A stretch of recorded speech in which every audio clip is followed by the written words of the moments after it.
So we're in Deuteronomy 22 verse 5, and we spent quite a bit of time on this verse in the book, looking at it from different perspectives. Spent the last couple of lessons looking at the verse in the English. And as soon as you do that, you begin to see problems. You begin to see that you can't just do a plain reading of the verse,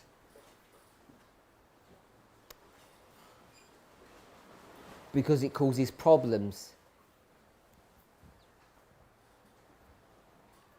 We spoke about people doing things in private, people doing things in public, whether the issue is about the label on the clothing, and if you took the label off, we'd all fix the problem. We've spoken about patterns and styles of cut or fringes. All of those things we've addressed. And every time you go down that road, it seems to me that you end up coming to a place of inconsistency. And so people begin to pick and choose what they want to do and how they want to dress.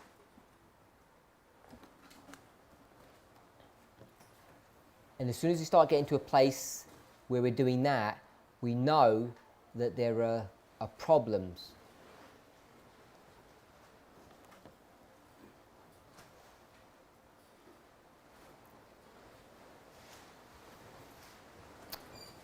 We looked at the verse in the English, and it's there on the board. What we said we want to do now is try to look at the verse in the Hebrew.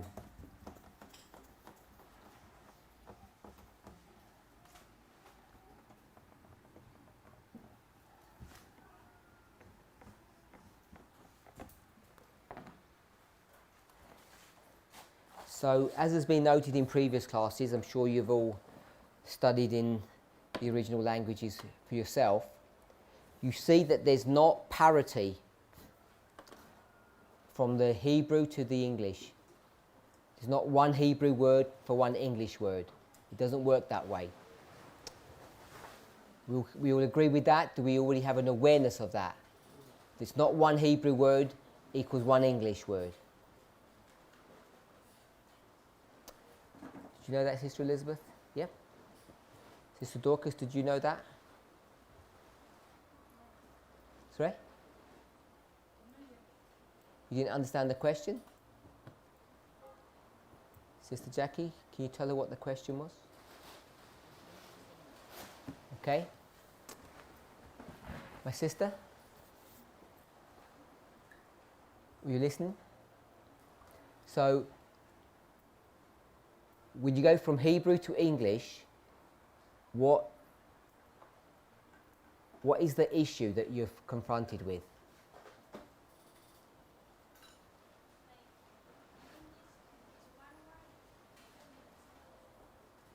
So, you say in the Hebrew it could be a number of words, and in the English it could be one word, or it can be the other way round. It can be one Hebrew word, which would be a number of English words. Yes? Okay? So, if it's, and often it's that way round, it's a singular Hebrew word, and we have a multiple English words. So that's what we tend to have most of the time. So if it's one Hebrew word and you've got 3 English words, so here's the question. Why in English, if we've added words, are they not italicized? Why are they not put into italics? You've got one Hebrew word and you've got 3 English words, and you believe, I'm sure, that if you add words in the King James, you italicize it. Is that right? If you add the words that aren't there in the original, you put it in italics. Daily sacrifice isn't there, so you add the word sacrifice, and so that people know that, you put it in italics. You aware of all of that? Yes? So, in thousands, literally thousands of sentences, multiple times in verses, you have one Hebrew word or one Greek word, and you have about 3 English words, and they don't italicize them. Did you know that? You didn't? So we're in this verse. Are there any words that are italicized in this verse, 22 verse 5? Are there any words in italics?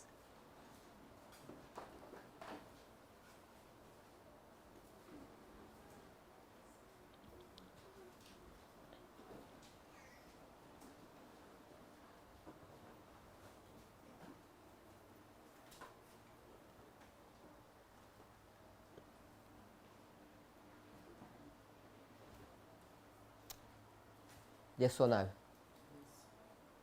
You don't know? You can't read the verse? Or why don't you know? We're in verse 5. Why don't you know if anything's italicized? You don't have a King James?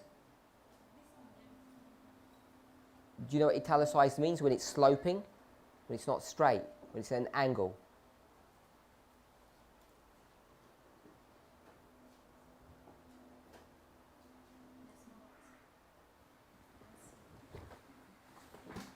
Hold on.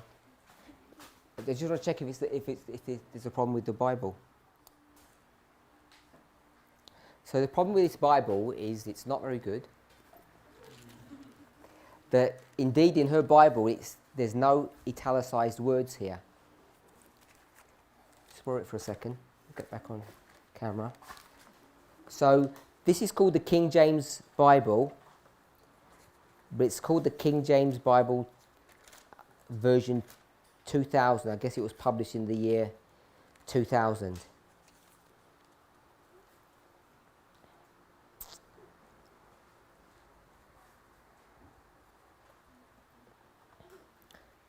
So if you look at Daniel 8 verse 11, oops, sorry, and it says daily sacrifice. Sacrifice is not italicized, is it? Okay, so she's got a King James, but it's a modern King James, modern printing of it, and it doesn't have the words italicized. Does yours, Sister Jackie? Do you have italics in yours? Yeah? Does anybody else have a King James, which is, I guess, a modern printing of it that is not italicized? Yeah? So there are a couple people who have that. So just that you're aware of that, if you want to do, I guess, some rigorous study, you probably want to get a different Bible. Not a different Bible version, but a different Bible, because it really is useful to know which words are in italics and which words are not. So there are at least 2 people who have a Bible that is not functioning well. So, Sister Monica, any italicized words? Yes? How many? 1. And the word is? Are. For all that do so are abomination unto the Lord thy God. So, the word are is not there in the original. For all that do so, abomination unto the Lord thy God. So in the original, there's enough rigidity there for them not to be able to just put the word are in plain text, so they're going to add that concept in. So if we go to, it says the woman here. In the English, this is 2 words. In the English, this is 2 words. Yes? In the Hebrew, how many words is it for each one? It's 1. Yeah? So, it's 1 Hebrew word. What number is this? Is it 802? 802? This one? Probably won't be able to hear you. 3808? Is that right? No, did I misdo it? Everybody agree with that? Put your hands up if you disagree. Okay? Is that because you're working on the phone? It's a different coding. Is it 6 at the end? Oh, why is my one's different?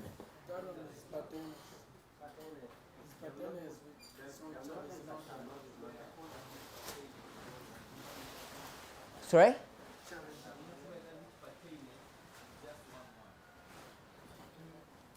Shall not wear that which pertaineth. All of those words is just one word. Okay. So, eSword is a cheap Bible program. It's free. And it uses, it doesn't use the best quality data sources. It's public domain sources, which are free, obviously, and really is you get what you pay for. So if you get free stuff, it tends to be low quality, but it's kind of reasonable. eSword is.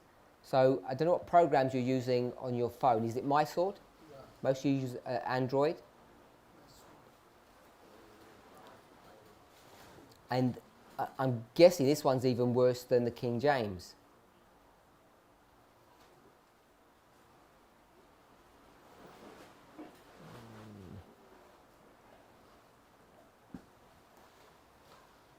So, yep, it says, shall not wear that which pertaineth is all just one word. And there was something else that there was a problem with last time we looked. What was that one?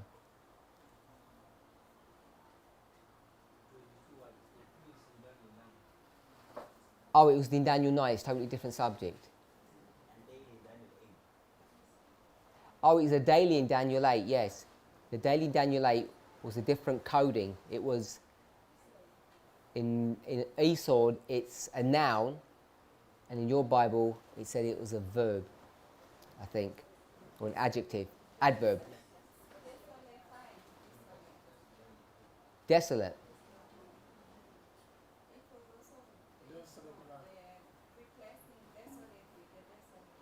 That's right, yes. That changed the things as well. That was 927. Okay, so you should all be using computers when you're doing your studies. Your phones are not any good. Or what you could do is, it's probably crazy, you probably won't do it or you can't do it, is to get a software for your phone which you pay for, which would mean you'd have to pay for the KJV Plus or the Strong's Concordance, and you'd get a higher grade, a better quality one, and I think you'd find that the one that you've got now isn't the right one to use, is not as good. Because it's free, yeah. The eSword for the laptop is free, only that people don't know how to download the modules. As in, I assume people just don't have laptops. Yeah, on the laptops there are modules that you have to download each, but Yeah. you don't know how to go about it. So if you've got a laptop and you don't know how to use eSword, or you need some help with something, speak to me, and then I'll maybe direct you to someone who might be able to help you while we're here. If you've got a phone, I think you're going to have to resort to buying an app. There's a couple of them. I'll find some names, but you end up having to. The apps are normally free, by the way. You end up having to pay for the modules. And the modules can be expensive depending on which modules there are. Either that, or if you have a laptop, use a laptop. eSword's pretty good. It's free. So we'll move on if we're okay. Let me just check something.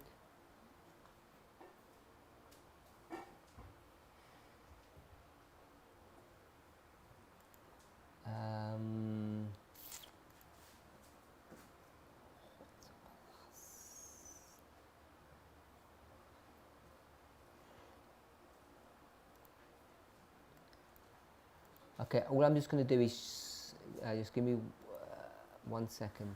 I just want to check something.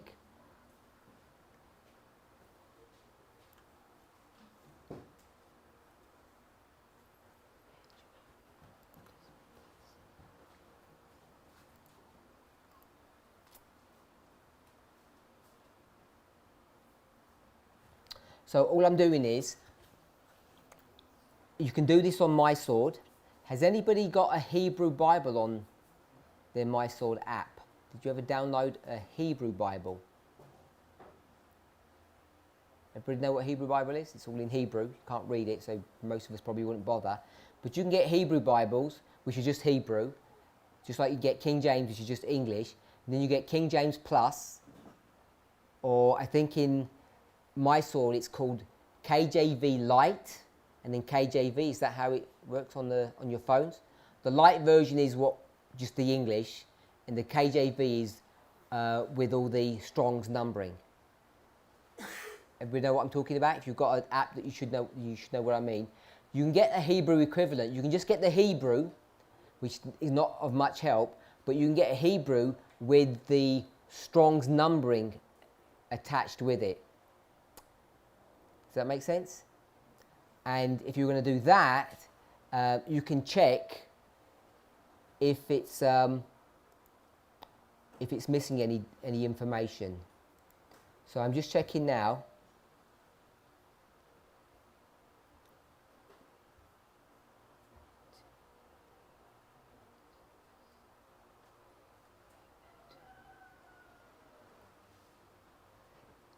Yeah, so in the King James version I've got 802, 3808, 1961,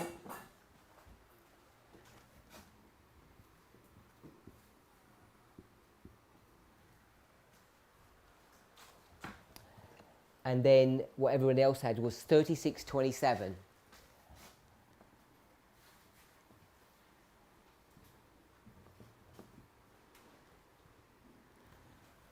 So I guess very few of you have got that structure, yeah.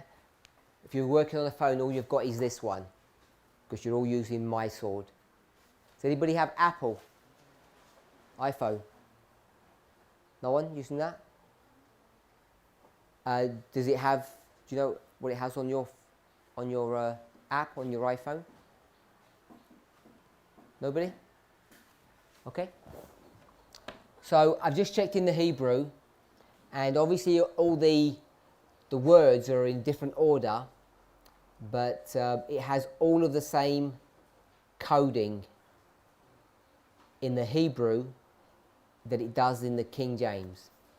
Does that make sense? Sorry, I have an iPhone. Yep. I use Blue Letter Bible. Is that a downloadable app or? Yeah, Blue Letter Bible is free, and in verse 5 it shows R in caps as supplied word. Okay. Blue Letter Bible. I think. Let me check. I think it does in My Sword as well. My Sword, it's the same. It italicizes it. If you do Strong's, does it have the same coding that's on the board, or does it?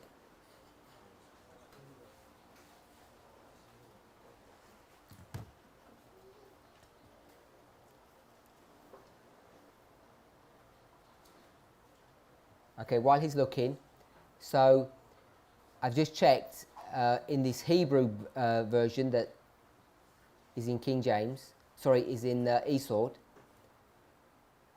It is agreeing with the King James that there are indeed 1, 2, 3, 4. Got 4 there. The first 4 Hebrew words are reflected in the original. Any questions on that? My question is the other last word starts from that until man. The other last section, how we are placed in that going forward. So, I don't think I understood your question. My question is, according to how it is there, the Hebrew word 3627, it begins from that which pertaineth unto a man. All that. That's my question. Oh, my one, no. Unto a man. Oh, no. Sorry, I hadn't finished it. 1397.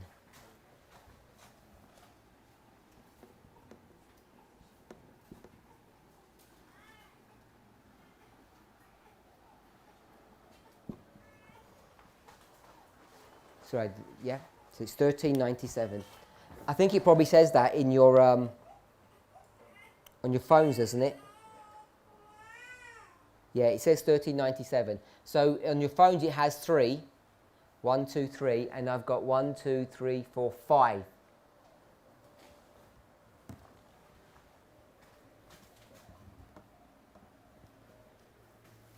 It's these two that are missing on your phones. And on your... It's not missing on your one as well. Okay. It's not good.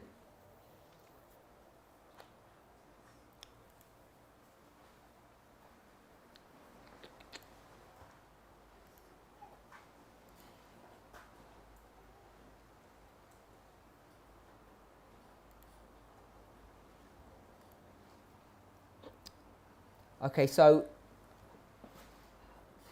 this is not as easy as I had hoped it was going to be because we don't even have the information in front of you.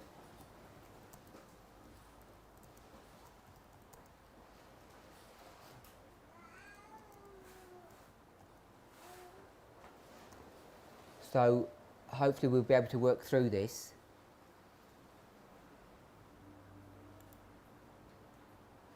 Together. We're going to go through each one of those 5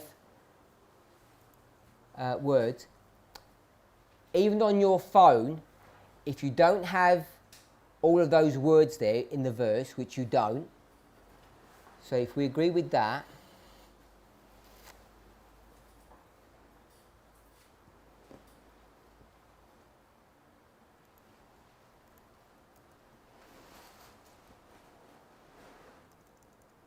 what you can do still on your phone is actually find out what the definition of those words is.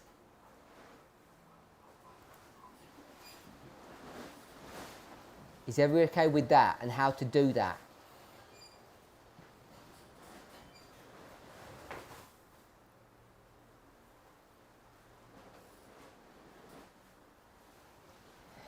Everybody okay with what I've just said? Do we all know how to use My Sword if you have it on your phone? Who's got My Sword right in front of them now and they're using it? One person? Do you want to put your hands up? My Sword on your phone. Okay, so a number of people are using it. So we've already said that some Bible versions only have 3 words, 802, 3627 and 1397. Let's go ahead and put the rest of it on. We'll go down to the second line before we discuss the point I was going to make. So let's go down to the second line. Do we have neither? No, you don't. You're going to have neither shall a man. You've got 1397.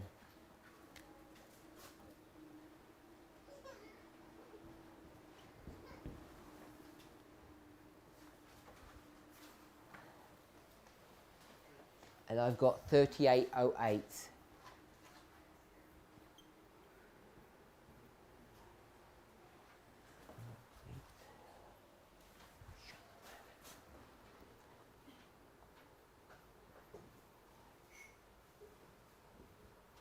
Are we okay with that? In your versions, you've only got 1397 for all of this. So we've got 3808, 3808. Neither shall not. Same? Yeah. We've got 1397, we've got 1397. So here it says unto a man, it just says shall a man. Yes? So in your versions it says neither shall a man, and all it has is 1397, nothing else. Yep. Then we've got put. So you've got 3847, which I have.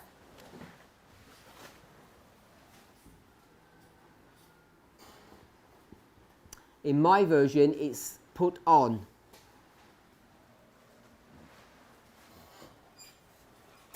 And in your version, it just says put. The on is tucked over to the other side. And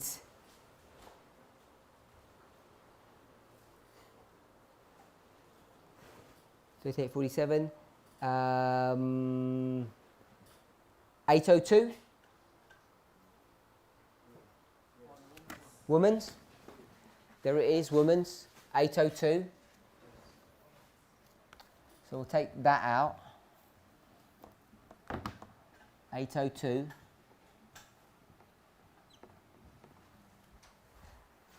And then one more. 8071, do we have that? Yep. 8071.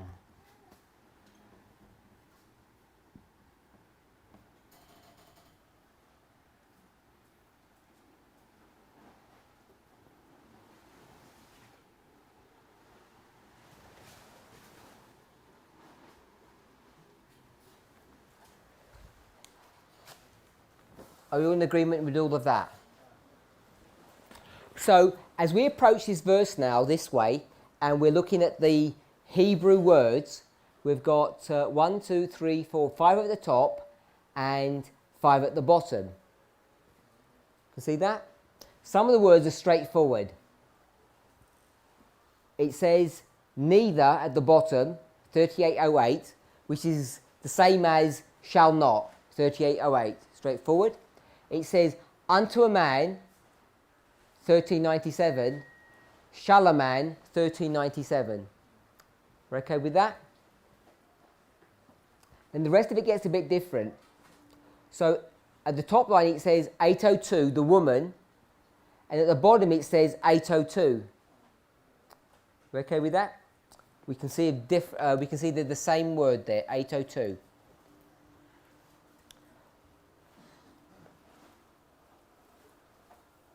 If all that's correct, and we'll say that it is, what difficulties are we confronted with now?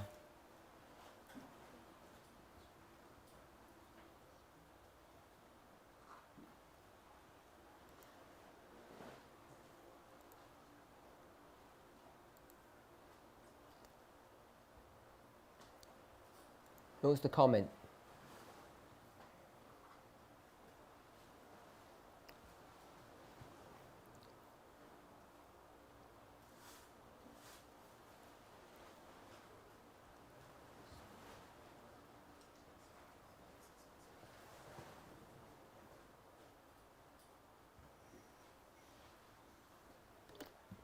No one wants to comment?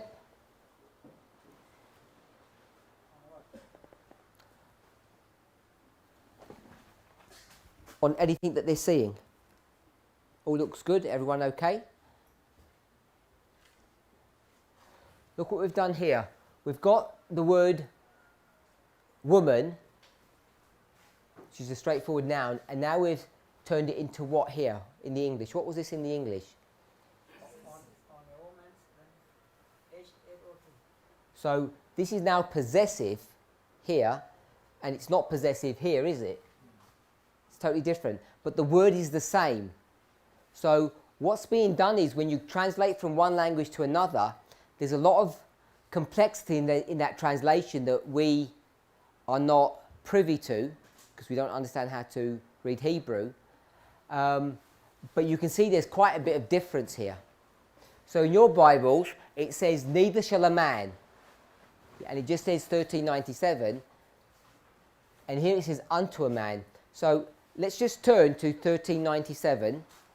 If you go to 1397,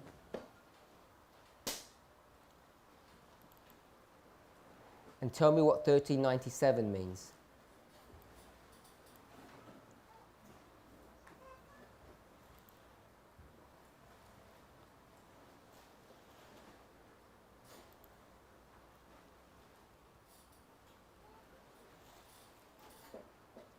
Everybody there? So in 1397, and which dictionary do you want to go into? Lexicon or dictionary, same thing. Someone's going to go to BDB and someone's going to go to Strong's. Okay? So someone go to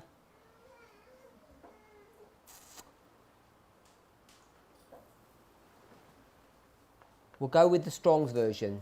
If you've got Strong's in front of you, hopefully you've got it in front of you. The first thing before we go with the definition, just want to give a structure of Strong's. So even though on your phones it might look slightly different, it should be about the same. Let me do it on my phone with you. So we're in 1397. Then if you can see that, is that what you should have? Something like that? Yeah? So that looks pretty much the same as it does in eSword. It says 1397, original. It's got the Hebrew coding. There's a transliteration. That means what that means in English. And then there's a phonetic spelling. Giba, I don't know how you'd pronounce that. My spelling's not that good, pronunciation. So Giba. And then it's got Strong's definition. First thing we notice, it says it's from 1396. Okay, so that tells you this is not a root word. So it tells you where it comes from. So the first thing you'd want to do after you've looked at the word itself is go to 1396 and see what that says. So we'll do that in a moment. It says 1396. Then if you go through the wording, you'll see this consistently in King James. It'll give you the definition. Then it ends with a colon and a dash. Can you see that on your phones? Yeah? Everyone can see that? If you're on your laptop version or your phone version, it's always the same. And what does it say after that? Everyone, are we all there? We can see that? So it says everyone. Then it says man. Then it says mighty. Everybody can see that? So when you're doing a study and you're going to use Strong's, you want to look for this sign here. And what that's telling you is everything on this side is different to everything on this side. So, do we trust Strong's? Do we think Strong's is abiding by rule number 5? Miller's rule number 5. Do we think he's doing that? My sister said no. So, if your answer was no, that would mean that we wouldn't trust him, would we? Because he's not using the same rule. So we'd say Mr. Strong is either proud, or he's guessing, or he's got some agenda. We agree with that? If we don't trust him. So if we didn't trust him, we wouldn't use it. So I'm going to suggest that we do trust him. We trust what he says, but we don't trust him implicitly. So we have a level of trust, if I can say it that way. So when you go to the Bible and say, what does this mean? You go to ask a prophet and the prophet will tell you. You don't say, let me check and ask someone else. We don't say in a multitude of counsel there is safety, do we? When it comes to Bible. No, we don't. But when we come to Strong's, do we do that?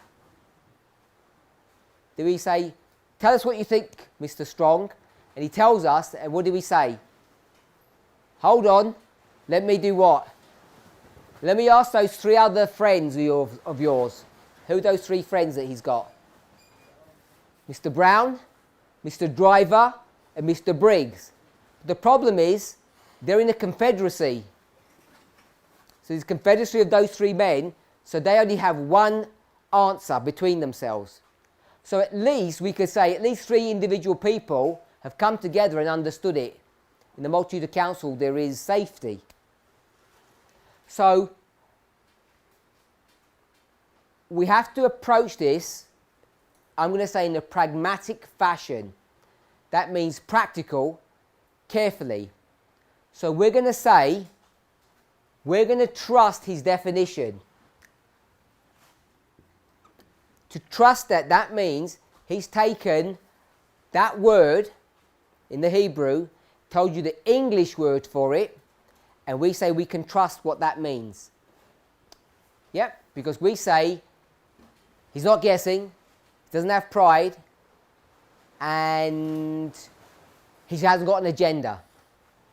So he's following the same rules. But we don't give it a big tick, do we? We give it a little tick. Because we still want to double check. And who else are we going to ask? We're going to ask Brown Driver Briggs. This was Strong's. Brown Driver Briggs is three people, three theologians that came together to produce their concordance, their lexicon, their version of what Strong's did. Have I lost anybody in what I've said so far?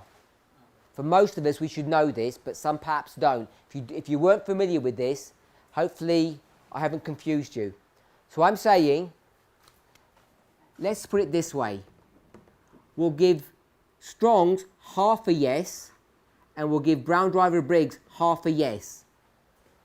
So if we get both of their versions, put them together, what do we get? We say, okay, now we understand 100% what that word means. And what we're assuming is that they're following rule number 5. If they didn't, we're in big trouble. We might as well throw away these tools if we don't believe that they're following rule number 5. Everybody okay with that? Okay? So, this is definition. What's after this colon on dash, all of these words, this is not the definition of what that Hebrew word means. So what Hebrew word are we into now? 1397. 1397 does not mean that. 1397 means this. What this is, and Strong's has been really helpful to us, what he's done is, he's gone to this word here, 1397, and he says, let me check how that word is used all through the Bible, or the Old Testament, because it's Hebrew. He takes up all the places that it's found, and what number have you got in your commentaries or something?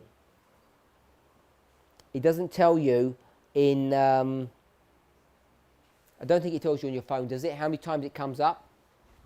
Does it tell you? Yeah, how many? 65? Okay, so we've got 68. Mine says 65. Sometimes there's a variation depending on how the counting goes and who produces the book, etc. So it tells you how many times that word's used. That's one thing. And then it tells you this word could be translated this way in one place and this way in another. So we'll just have a quick view of that. I don't know if you've got that on your phone as well. So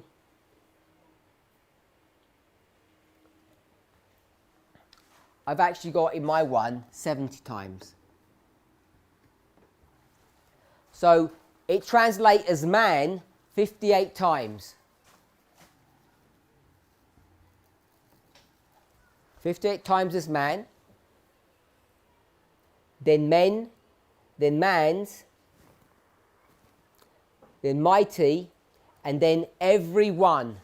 So every, I'll put one up here. One time for one and one time for every. Okay? And so then I've got mighty, which is 2 times. So don't ask me about the maths. Sometimes these things need a bit more detailed explanation and you need to check more carefully. The reason is because the word man could also be translated as men or man's in possession. So when you add all of that, you end up getting to that number 70, if that's okay. So it all adds up to 70 in mine. So I've got 58, and I've got men, which is 6, and man's, which is 2. So I'd add another 8 onto that, plus 8, which is 56. 56 plus 4, you get to 70. If you're okay with that. All I want us to see is that everything that's here is not the definition of the word. So when you're doing your studies, don't be so focused on this that comes after the colon. And sometimes this is a long list. Your focus should be here. So if you go to the definition, what's the definition of this word? According to Mr. Strong.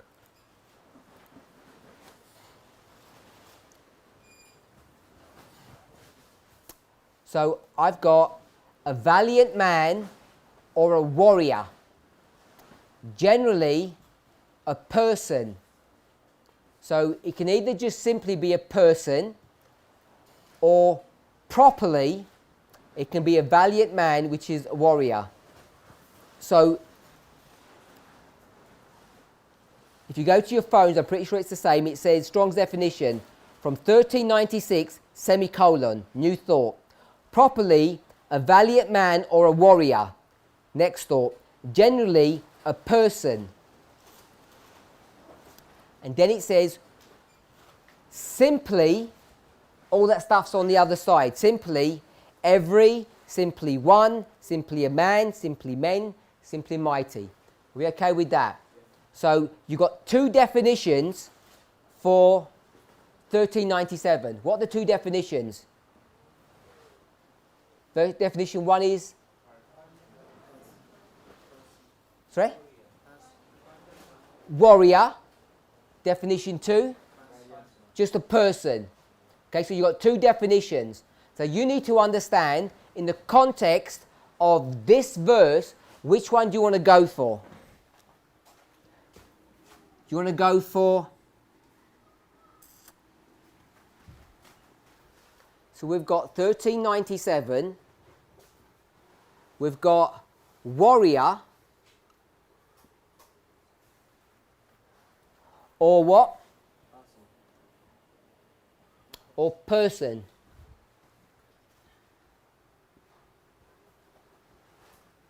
So what's another name for warrior?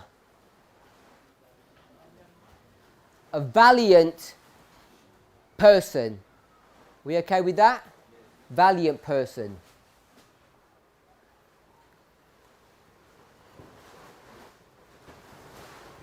So you got warrior or a valiant person.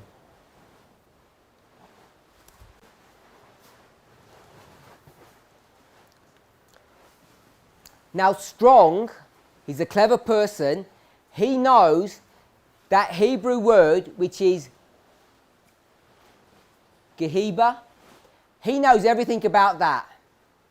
But this is a simplified book, Strong's Concordance. It's not for theologians. It's for people like us who don't know anything. Okay? It's a layman's cut down version of a complicated book. So he knows everything about this word. But he's not going to tell you everything about the word. Okay? So I'm just telling you that as a fact. It's true. He knows more than he's telling you. Brown Driver Briggs, these people, they'll give you a bit more help. So let's go to Brown Driver Briggs. They're going to give us a little bit more help. So if you go to that one, the way they do this is slightly differently. They give it like a number. So this one has just got number 1. It's easy. Then it says, it gives you a couple of pieces of information. First of all, it says the origin. So it tells you where it's from. 1396. That's the same as King James. Are we all there? But it gives you another piece of information. It says what part of speech is it? And this one is a noun, and it says what? Masculine. So that's why they put in man here. That's why they put in the word man, because in Strong's definition it just says person, a valiant person or a warrior. So when you go to Brown Driver Briggs, they're going to give you a bit of information. It's not that Strong doesn't know this, Strong doesn't tell you this. So that's why I said it's good to go to both, because both of them give you half of the information, if you like. So we know that it's a man, because it's a masculine noun. Are we okay with that? Okay, so let's look at their definition. And they say man, a strong man, a warrior, emphasizing the ability to fight. You okay with that?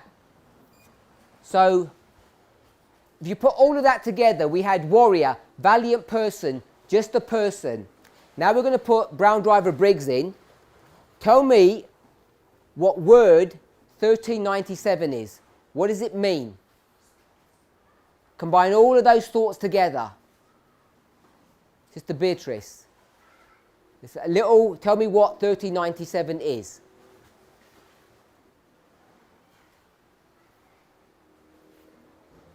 No, I know it's a noun, but we've understood it's a valiant person, it's a warrior. They say a strong man, ability to fight. So encapsulate all those thoughts and describe what 1397 is. Say, this is...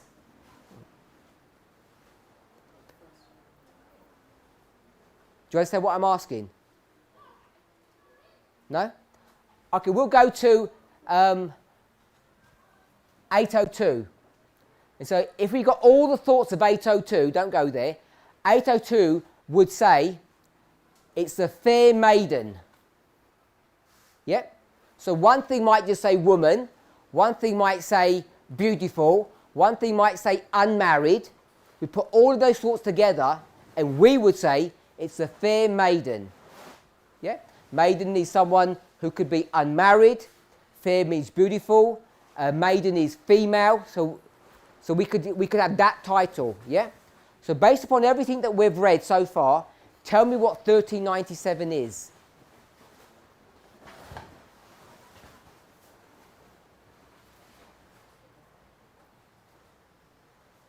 Not sure what I'm asking?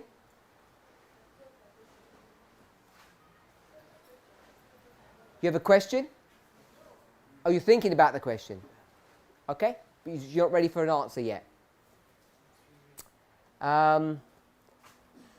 James.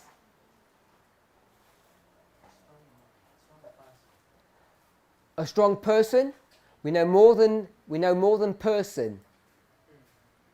It's a noun. What kind of noun is it? Masculine, so you can't say person, because person is non-gender. So start again.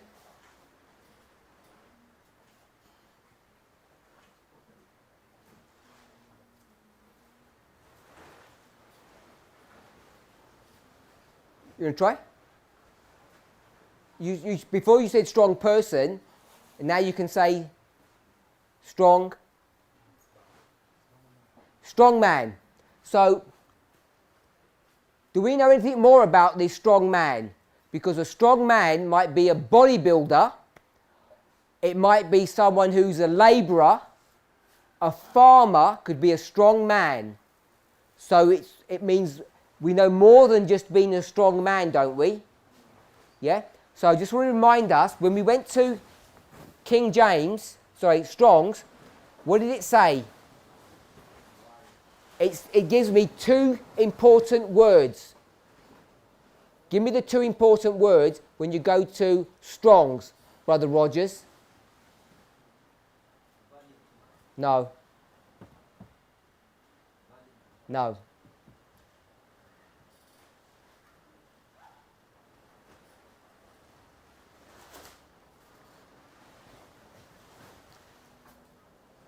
You introduce something, you say what you say. The key thought on any issue is the introductory thought. Give me the two key words. Properly and generally. Properly and generally. What does it mean, properly?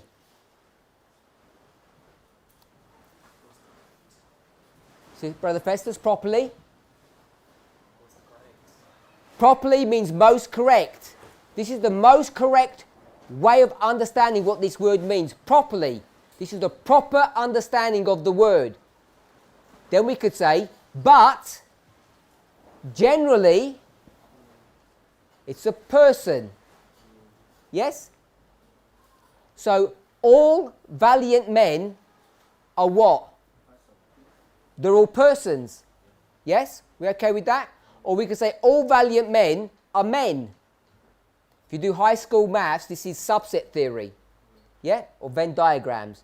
So it's just a subset. It's just another way. So particularly or generally. We're okay with that? So let's have another go.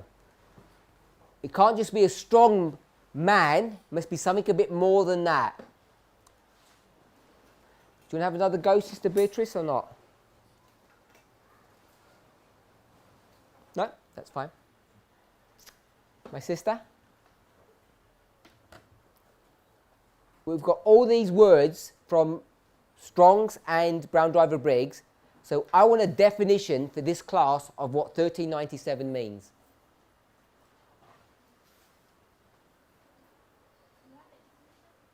Sorry? I want you to give a definition. I want to give your definition in your words, based upon everything that we've read. I know you might not have it in front of you. I can repeat it if you want me to. You want me to repeat it? I'll repeat all the words. Properly, a valiant man or a warrior.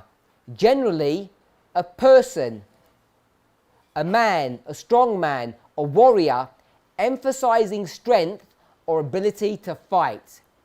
So when you take all of those thoughts together, tell me what this word means.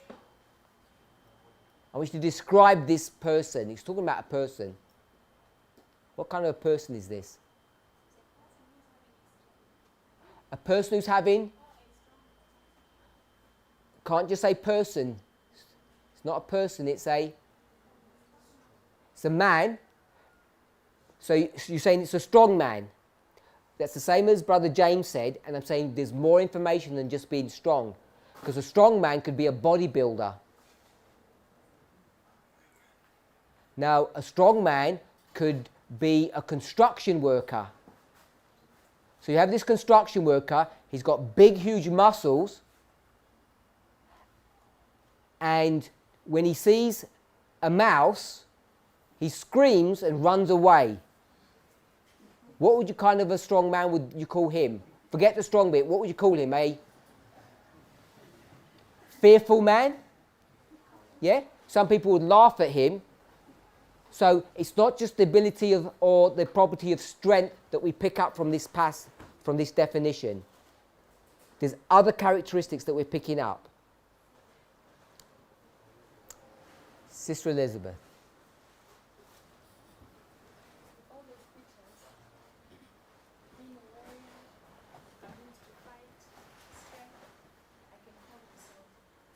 A soldier. So Sister Elizabeth said 1397 is a soldier. Is that correct spelling?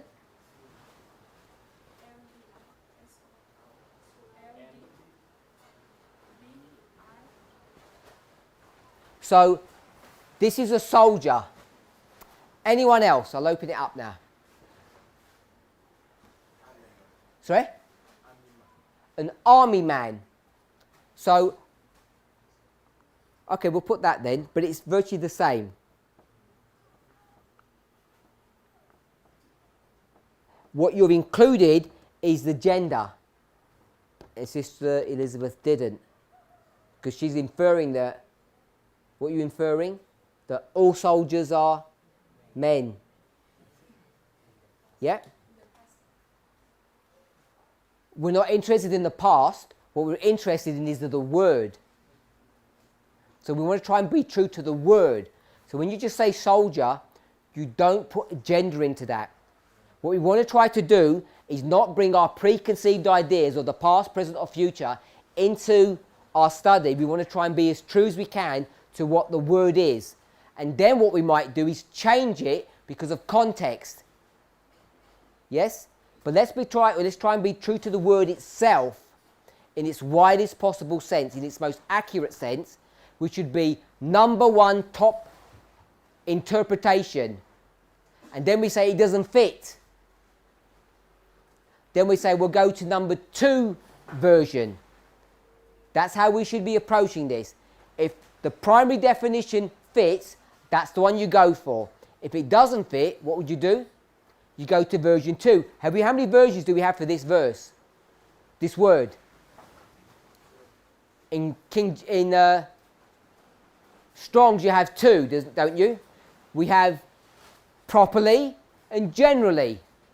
Properly, a valiant man, generally, a person. If you go to Brown Driver Briggs, you have a man, a strong man, a warrior. How many is that? Three. Three in Brown Driver Briggs.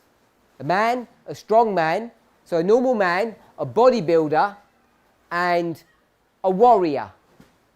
So we've got different definitions of this word, and we need to decide which is the right one for the context. So before we do that, let's get a definition that we say this is the primary thought for this word. Does everyone understand what we'd want to do? Yeah? Okay. So soldier doesn't have gender in it. We've got an army man which has gender in it.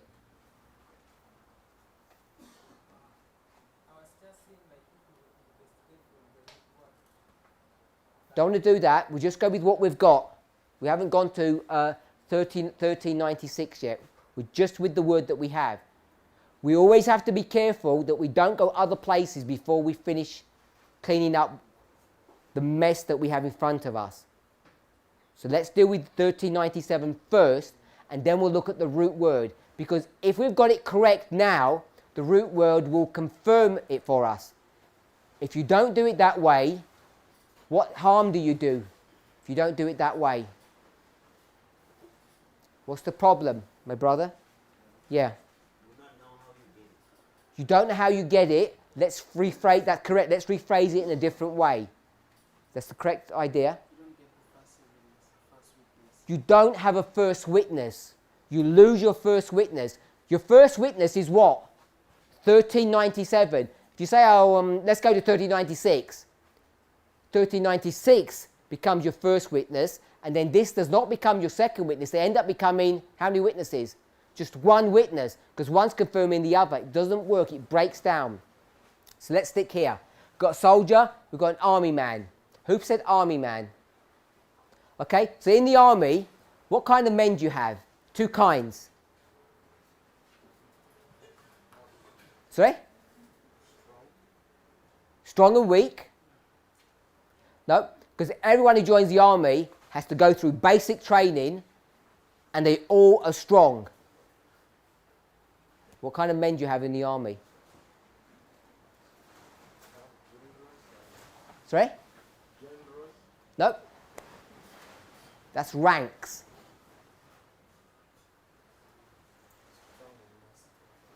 Everyone's strong in the army. If you can't pass the test, there's a bar. If you can't pass the bar, you don't get in. And their level they don't care if you're here or here. All they care about is if you're here. So this is the bar, the hurdle. You and I, we're here, us, and the soldier is there. So they don't care if the soldier is here, here, or here. They're not bothered. Everyone is strong, otherwise you can't enter.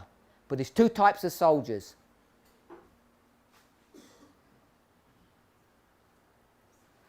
You watched enough movies, read enough books, even in the Bible you read enough stuff to know what the two types of soldiers are. Yeah. No. No.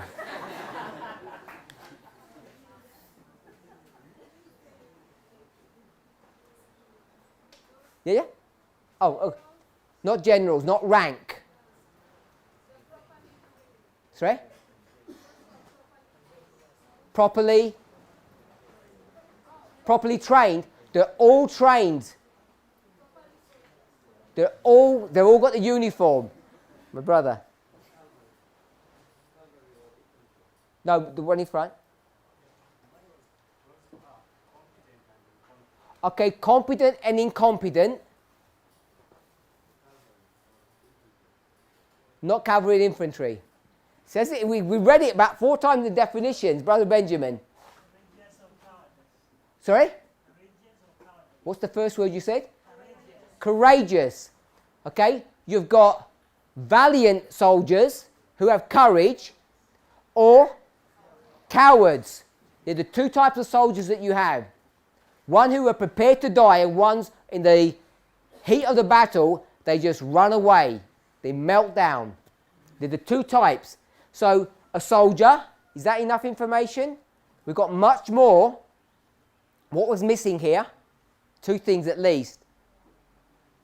What's missing? Man is missing. What else is missing? Valiant. Not prepared to fight. That's missing from here. What's missing in here? Valiant. Okay, so we need to think comprehensively all the information that we have to try and get the thought here. It's more than what we've got. Okay? Now, when we have an argument in the church about should women wear trousers or not, it's all finished in about 5 minutes because it says men don't wear what women wear and women don't wear what men wear. It's all, 15 seconds. We've been going for about 20 minutes, I think, 15, 20 minutes, and we still have not got a definition of what a man is, what 1397 is. Okay? So let's try and get 1397. I've showed you the approach. You go to Strong's, he does half the job for you. You go to Brown Driver Briggs, half the job. We trust both of them, kind of. So they're kind of halfway into rule number 5. We say they're using the rule, we trust them, but let's just double check, because after all, they're just human beings. If you don't do that, there's no point in going to them, because they've just got their sectarian creed, or they're just show-offs. In fact, Strong's wants to just make money by publishing more books. It's pride, isn't it? Brown Driver Briggs wasn't even trained, Mr. Brown, and he just guesses what he's doing. We don't believe any of those things. Do you believe any of these were money makers? No. That they were doing it for fame and fortune? No. You assume they did it for a good, noble purpose. They were being objective. They weren't guessing. They were clever people. So we're going to go with that. We understand that. We're going to ignore all of that. We've done all of that. Then we went to the words and we saw properly this side, generally this side. So we want to know, if it says properly, is that the one we should take or the generally one? Properly, what did someone say instead of properly? What word did someone say? Stronger word. The most correct. So I like that thought. The most correct way to understand the verse is this one, this warrior, soldier route. So we've got that tied down. Now what we want to do is try to understand what kind of a soldier is this. Doesn't tell us he's tall or short. Doesn't tell us his rank. What does it tell us about this person?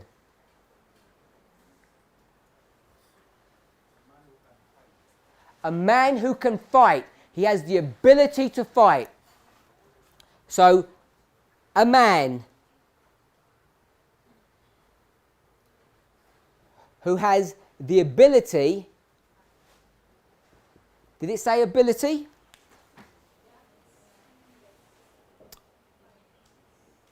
It says he has the strength or ability to fight.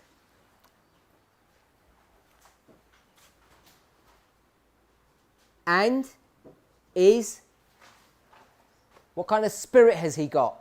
He might have the skill, but he has a spirit to him. Sister Emma? Brave. So, a brave fighting man. Fighting, what does that mean? It means the ability, brave, valiant. We know it's a man. Yes?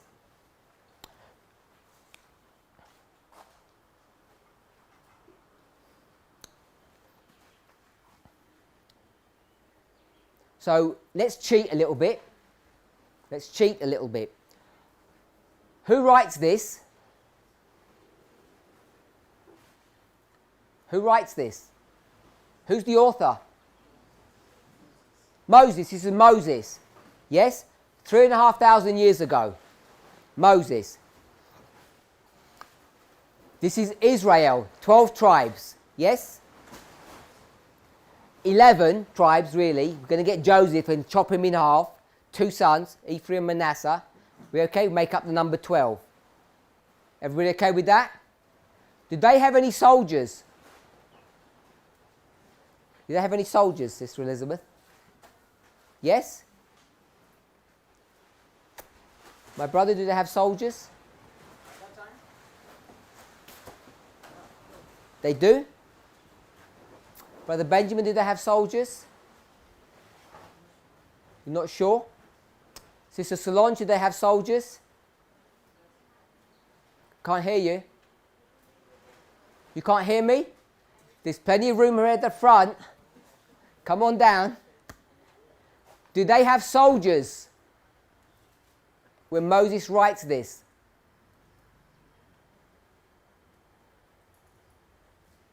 They don't.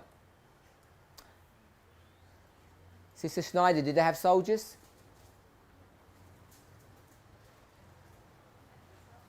You think so? Not sure. Put your hands up if you think they have soldiers. Put your hands up if you think they don't have soldiers.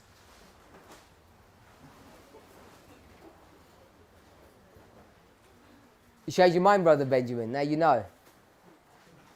Tell us why you think that they don't have soldiers. Sorry? They're still in the wilderness, but this instruction is for whom? When they're going to Canaan. So this is, you can't use the wilderness, this is Canaan dispensation. They have soldiers?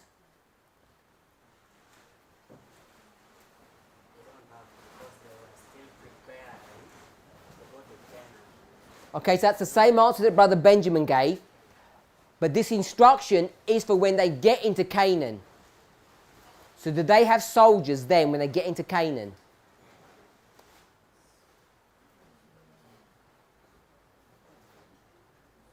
Yes or no?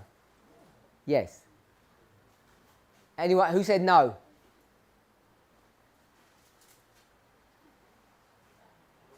No? Who are these people then? What do they have if they don't have soldiers?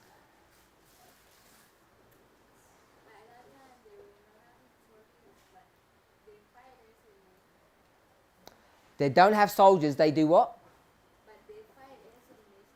But they fight as a nation. My brother? I think at that time they had no soldiers, because that instruction was for future when they get to Canaan. So, in the wilderness, though, they don't fight people? Yeah, you know they do. We can go to stories. In Canaan, they fight with people. So they're still fighting. So, and this instruction is for Canaan. It's not for the wilderness. They've come to the end of the wilderness. Now this instruction is for... This is why we built up all of this story beforehand. So that we wouldn't have to go over these things again. This is for Canaan. Don't be confused that it's being spoken of in the wilderness. This is not wilderness instruction, this is Canaan instruction. So in Canaan, did they have an army? Or soldiers? Brother Wilson? Yes? At the back, my brother? You think they did?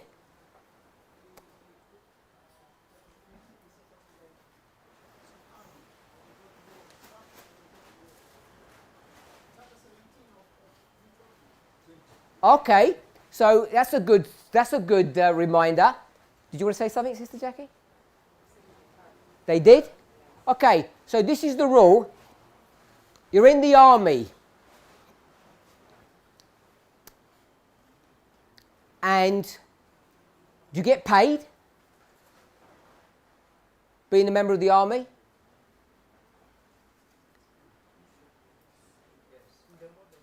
No, we're here. We're Canaan. Did they get paid? Okay, so in your version of the army, I'll get in trouble. I'm the general, you're the soldiers. to say you're my minions. The enemy's just at the gate. Everybody get ready to fight. And so you're all getting ready. And how many kind of soldiers are there? Two kind. I'm saying we've got two kind of soldiers here. I know you're all dressed up to fight, but if any of you are scared, what can you do? Sorry? Go home. No, if you're scared. Sorry?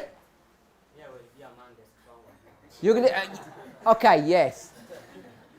I'm not sure if I would be.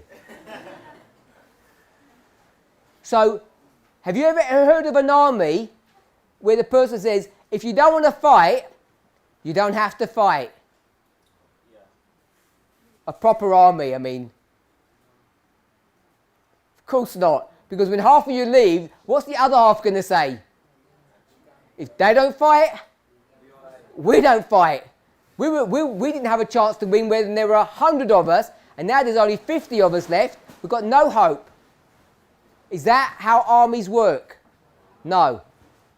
So if we're going to go to Deuteronomy 17, and then they say, oh, by the way, you got some tender family member, you don't have to go and fight.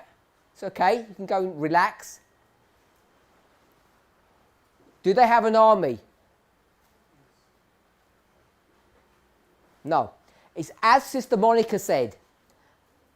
Now, when we talk about armies have certain characteristics, which is, primary one, obey without question.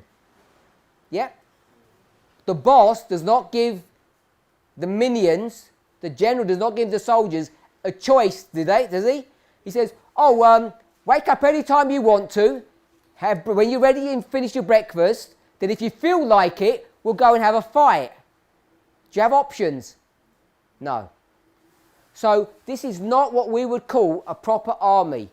It doesn't have the characteristics of a proper army. When we talk about army, what we end up really meaning is a group of people which normally we would call a standing army or a professional army. They're soldiers, whether they fight or whether they don't fight, aren't they?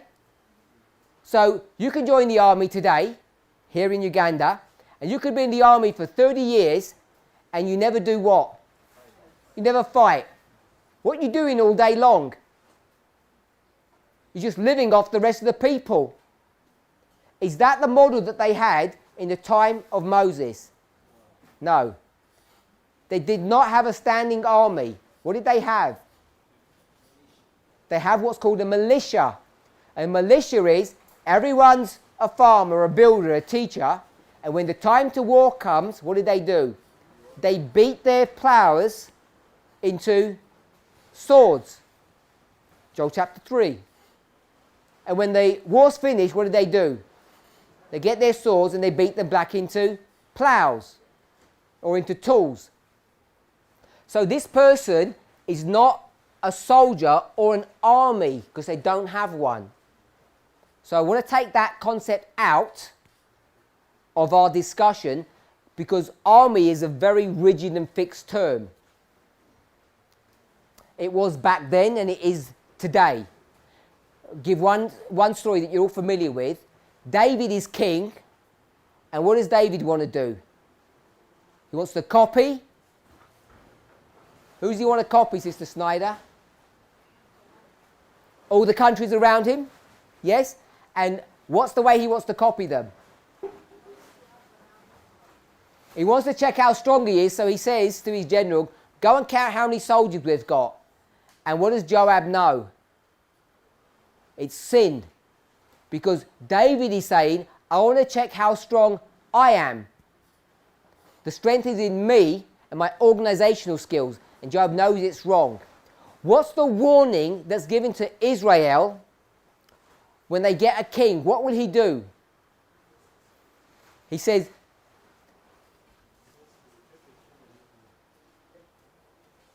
yes. He says, you'll take all of your children, all your daughters will do one job, and all your sons, all the strong ones, He'll put them in the army. They'll just sit there in the army. That is called a draft, isn't it? Do you use that word here? A draft, when the government forces people of a certain age to join the army. They don't have a choice. It's a standing army, which means they stand around doing nothing until there's war. So there is no such model here. So I like this one. A man who has the ability, I didn't put it here, to fight, and he's brave. I like this one. A brave fighting man. This one, with a soldier, the implication is that there's an army, and there isn't an army there. As I say, we've cheated. Remember that. We've cheated because we're not just being strict to the word itself. We've looked at the context. But even if you look at the context, it just says, what word does it say? Warrior. And anyone can be a warrior. You don't have to be paid. You don't have to be a soldier. So I think we're still being true to the word, but we aren't bringing our own thoughts. Army man, again, we added this word, this concept of army. Are we all reasonably happy with these two definitions? They say the same thing. A man who has the ability to fight and is brave. This one says a brave fighting man. It's the same thing, it's just a shortened version. Everyone okay with that? Yeah. So we've got option 1, a brave fighting man. Option 2. Option 2.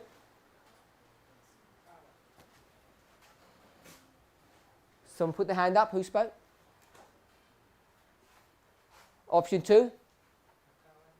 Not a coward man. Not juxtapositioning. We're going to the definitions. Powerful man is here. He has the ability. The ability to fight means you're going to win. You're an expert in combat. Sorry? Valiant is all here. Brave is valiant. That's the first definition. A person. We'll call it a man because it's a masculine noun. So this is any kind of a man. This is a baker. And all the baker knows to do is attack dough. And this person, he has the ability and the bravery to go and confront an enemy. We've got 2 definitions for the word. Are we okay with that? Anything else? So, for those of us who are watching, not for the class, because I think the class are used to approaching it this way, but other people perhaps are not who are watching. We go to this verse and we just destroy the whole thing because we oversimplify. And we've spent an hour just with one word, and it's not even one of our primary words. What's our primary words? Pertaineth and that. They're our primary words. This is just a minor word, and we've spent an hour trying to get this one straight. Yes? So the problem is we don't spend enough time and make enough effort in trying to understand what is going on. So the other thing that happens is what we might think is a minor word, on closer investigation, might rise up in our estimation. Yes? So, do we know which one it's going to be? Do we know? Not yet. What should we assume? 1 or 2? Which version, Sister Emma? 1 or 2? Which one should we assume? Because we're not 100% sure yet.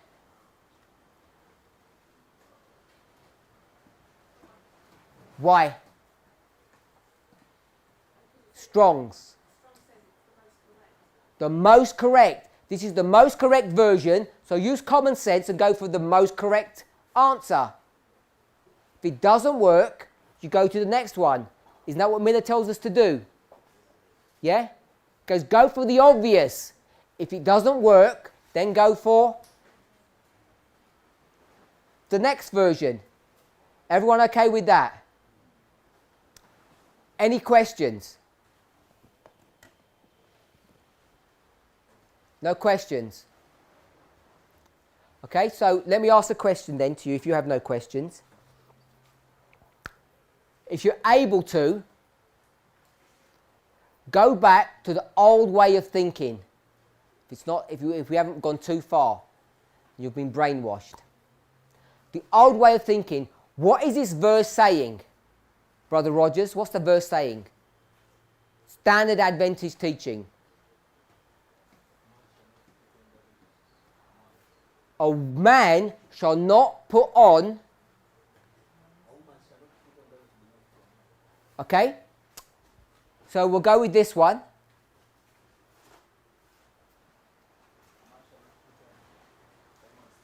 Okay, so either way it works the same. So, according to that definition, the way it's used, the way Ellen White uses it, are we all okay with now? I'm going to ask the question. So the question is this, my brother at the back.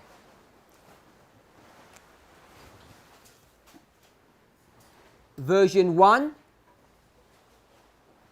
version 2. Yes? The word is man. We've got two versions for the word. One of the versions, I'll break what I said. One of the ones, it says soldier, and the other one says normal man. Yep? One says soldier, two says normal man. You okay with that? Yes? Okay, so the way we normally read the verse, what man are we using? Version 1 or version 2? When we say man in that verse, the way Adventists use it, the way you used to use it, I'm assuming. Version 2. Does anyone disagree with that? Does everybody understand the thought process that my brother went through to say, we'll use number 2 version? Everybody understand why he said that? Go to Ellen White's usage of the verse. Which men is she talking to? Soldiers or normal men? Talking to normal people. So, the way we use this verse is version 2. Straight away now, what's the problem? What's the problem, Brother Paul?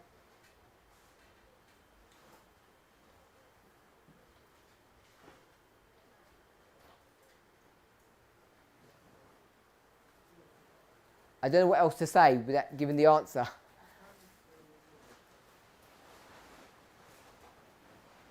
The way we approach it as Adventists is we look at this verse and we say, this person is number 2.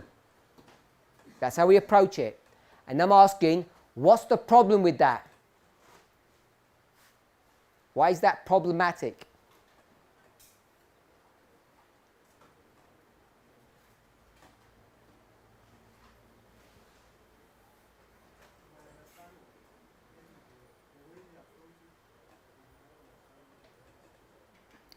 Okay, so the way they approach it, they don't understand what the verse is teaching, but I want us to investigate what the problem is so that we can ascertain if they're approaching the verse properly or if they're not. I want to know what the issue is, what the problem is. My brother, what's the problem? We're using version 2.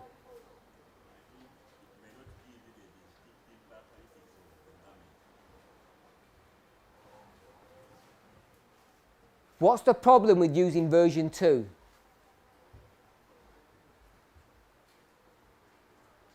We haven't even studied the passage. Most people have never gone through this carefully, or as careful as we have. We haven't even gone really carefully. We've gone pretty carefully. No one's done any of that. They read the verse and they say, we know what kind of a man this is. What kind of a man is that? Normal man. They say, we know that. What's the problem? Preconceived idea. Sister Emma, what's the problem? How do you know it's not the correct definition?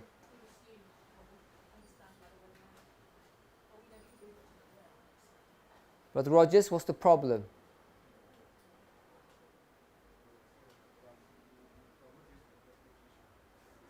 Same thing? Okay, before we go to the original intent of Moses, let's not jump so far to the original intent. When you say the original intent, you mean the whole verse? Okay, what's the original intent? How do you know? What's the statement that we said? What's the statement that we said? Strong says the most correct. What we've done is we've ignored the most correct understanding of the word. And we just said it's the least correct. Now, it's okay to have the least correct understanding if you can prove it to be so. But without even studying it, why would you go to the least correct understanding and not the most correct understanding? Are we okay with that? Now, if you had studied hours and hours on this thing, and I had studied, and we come together and we can't agree, I'd say, did you even study the verse? You say, of course we did. We studied it and we came to version 2. I said, good, that's fine. We disagree, let's try and see why. But people haven't even studied the verse, and they're going to go for the least correct answer without even looking, without even thinking. Is that safe? Of course it's not safe. It's not following Miller's rules. You go from the most obvious to the least obvious. He doesn't have a rule that says it that way, but I'm saying you can summarize at least a few of his rules in that concept. Does that make sense? Yes? Okay, so unless you can prove that it's not, how does the phrase go? The most correct view, which is view number 1, unless you can prove it's not the most correct view, what is that man? It's a brave fighting man. So this story in verse 22, verse 5, chapter 22, is about what kind of a man? A brave fighting man. It's not about any man. So, now let me ask you, we're going to close now. What's the most important word? That, or pertaineth, or man? Because now man is going to do what? It's going to change your whole perspective of what this verse means. Yes? What seems obvious at first sight sometimes isn't. You have to go through an iteration. Are we okay so far? Let's summarize. We got all the Hebrew words. We went through Strong's, showed how to use Strong's. Don't worry too much about this bit after the colon and the dash. This is the definition. We trust Strong's halfway. We're going to get additional help because we're ignorant and we don't have a lot of money, and even if we had a lot of money it probably wouldn't help us. We go to the cheap free versions. We don't go to the complex ones. And by the way, both of these have more complex versions of their own books. These are the cut down versions for people like us who are ignorant. So we're going to get help from Strong's, help from Brown Driver Briggs, half and half. I'm saying that's 100% because that's all we can manage. Because there's no point in spending $100 on a good dictionary that you can't even understand.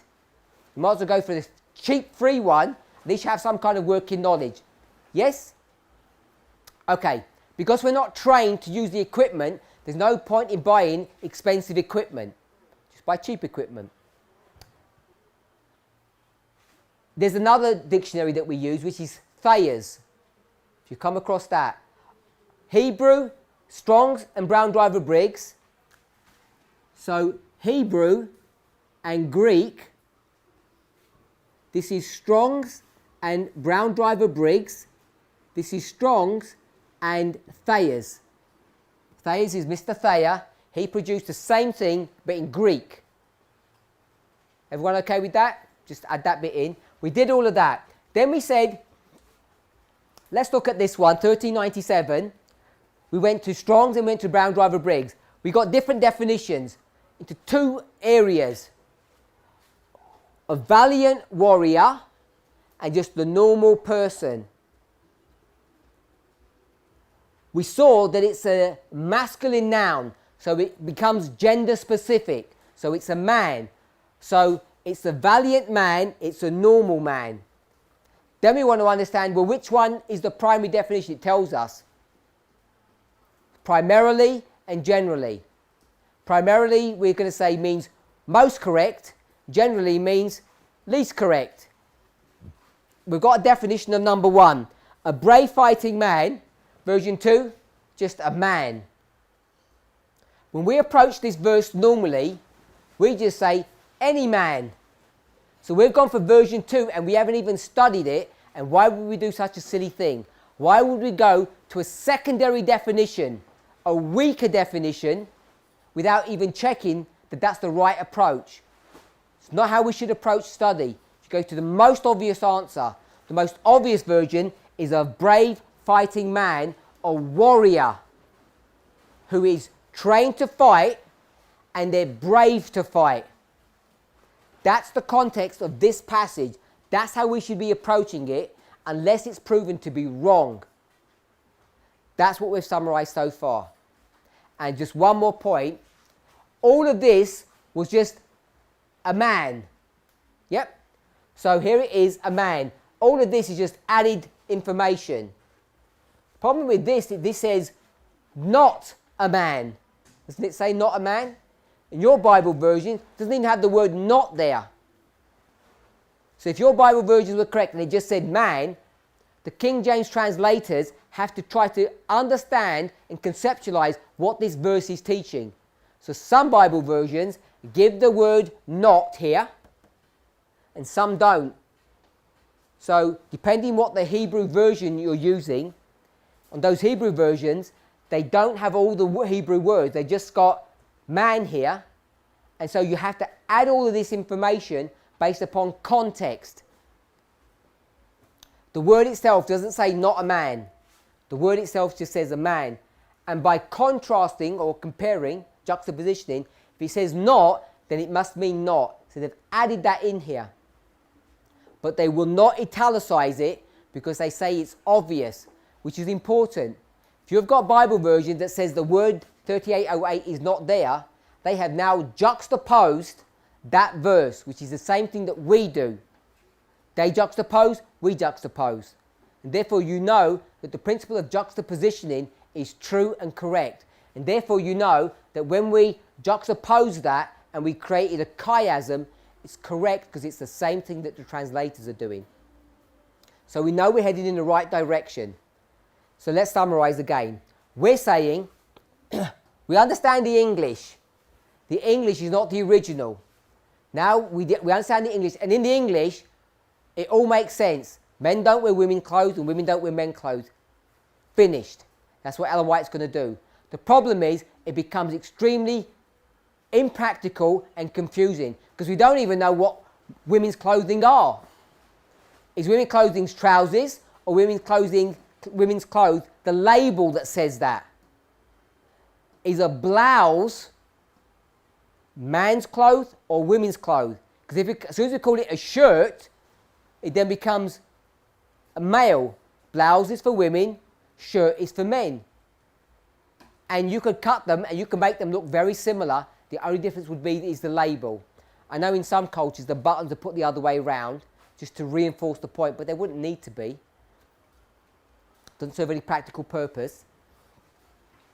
So I'm saying as we approach the verse, our primary definition for man should be what? A brave fighting man. Don't want to labour the point too much, but if we were to look at all of that from this perspective and we start checking if it's correct, now we're going into what territory are we going into? Deuteronomy chapter What chapter deals with brave fighting men?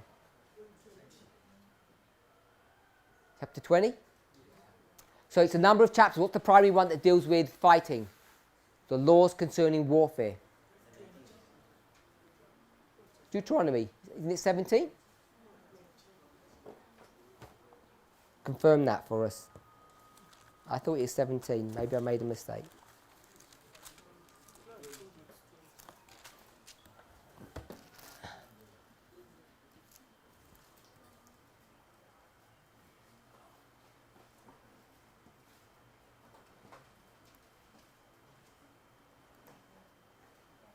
Which chapter? The laws concerning warfare, chapter 20. Who said chapter 17? Why did they say chapter 17? Chapter 17 is basically the legal decisions by priests and judges and the laws concerning the kings of Israel. So it's not chapter 17, it's chapter 20. Are we okay with that? Whoever said chapter 17 is chapter 20. The laws concerning warfare. So we're back into the framework of chapter 20 if this is correct. And this is how we should be approaching the subject, shouldn't we? We should approach it that way until we're proven to be wrong. You have to prove me wrong. I don't have to defend myself. We'll discuss that in our next class. The way we even approach our studies is often wrong. People say, prove what you're saying is correct. I don't have to prove what I'm saying is correct, do I? I don't have to prove that. I just say, this is it. I don't have to prove anything. The burden of proof is upon you. You have to prove me wrong. I don't have to prove myself correct. Yep. Let's pray.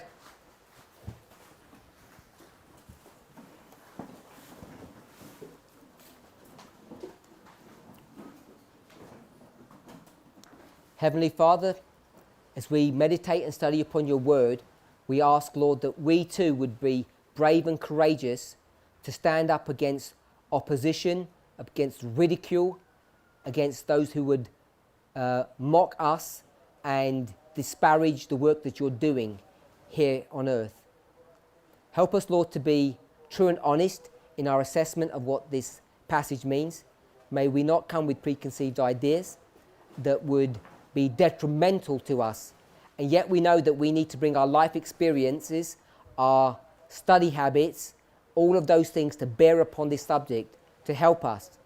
As we come together, may we please come into unity with each other. Help us to do this in the few remaining days that we have together. We pray in Jesus' name.